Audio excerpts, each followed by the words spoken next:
Statement prepare ചെയ്യാനുള്ള സ്റ്റെപ്സാണ്. ഫസ്റ്റാണ് net sales should be taken as 100. Net സെയിൽസിന് അവിടെ 100% ആയിട്ട് എടുക്കണം, നെറ്റ് സെയിൽസിൻ്റെ എമൗണ്ട്. ഇപ്പോൾ നെറ്റ് സെയിൽസ് തന്നിട്ടില്ല, ഗ്രോസ് സെയിൽസ് ആണ് തന്നതെങ്കിൽ അതിൽ നിന്ന് സെയിൽസ് റിട്ടേൺസ് ലെസ് ചെയ്യണം. അപ്പോൾ അവിടെ നെക്സ്റ്റ് സ്റ്റെപ്പാണ് കോസ്റ്റ് ഓഫ് ഗുഡ്സ് സോൾഡ്.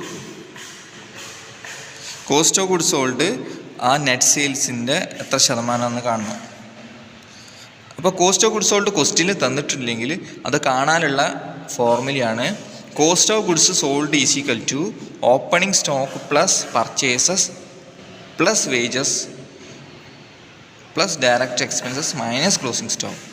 ഇത് ഓപ്പണിംഗ് സ്റ്റോക്കിൻ്റെ കൂടെ പർച്ചേസസും വേജസും പിന്നെ ഡയറക്റ്റ് എക്സ്പെൻസസും ആഡ് ചെയ്തിട്ട് അതിൽ നിന്ന് ക്ലോസിംഗ് സ്റ്റോക്ക് ലെസ് ചെയ്താൽ കിട്ടുന്നതാണ് കോസ്റ്റ് ഓഫ് ഗുഡ്സ് സോൾഡ്.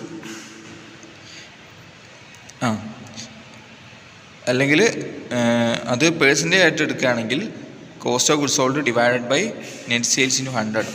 അപ്പം നെറ്റ് സെയിൽസിൻ്റെ എത്ര ശതമാനമാണ് കോസ്റ്റ് ഓഫ് ഗുഡ്സ് സോൾഡ് എന്ന് കിട്ടും.